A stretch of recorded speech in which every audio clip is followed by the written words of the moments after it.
আমি আপনাদের সামনে একটা শিক্ষণীয় ভিডিও নিয়ে চলে আসলাম।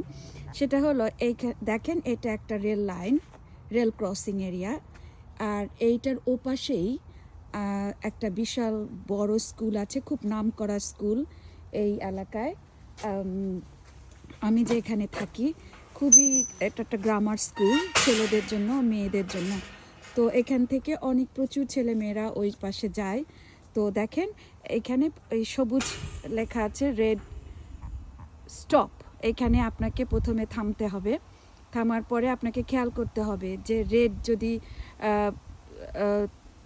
দেখা যায় তাহলে অবশ্যই আপনি এখানে দাঁড়িয়ে যাবেন। আর এই যে গ্রিন মানে আপনাকে বলছে যে আপনি অ্যালাউ যাওয়ার জন্য।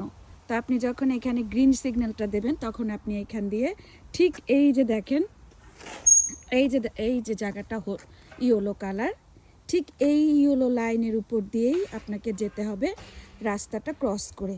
আমি এখন রাস্তাটা ক্রস করে যাচ্ছি কারণ আমাকে গ্রিন সিগন্যাল দেওয়া হয়েছে। আমি এখন যাচ্ছি।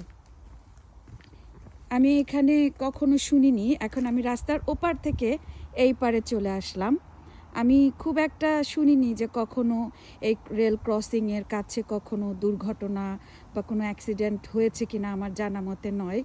আমি হয়তো হতে পারে, কিন্তু হ্যাঁ, রেল দুর্ঘটনা ঘটে যখন মানুষ সুইসাইড করে, তবে এই ক্রসিংয়ের জায়গায় না। তো এই ধরনের সিস্টেমটা যদি আমাদের দেশেও হয় তাহলে জনগণের জন্য সুবিধা হয়। কিন্তু যে দেশ যেভাবে চলে, এই দেশ এইভাবে চলে, আপনাকে এই নিয়ম অবশ্যই মানতে হবে, মেনেই চলতে হবে। আর নিজের নিরাপত্তা নিজের কাছে। ভালো থাকবেন। অন্য একটা ভিডিওতে আপনাদের সাথে আমার দেখা হবে। বাই।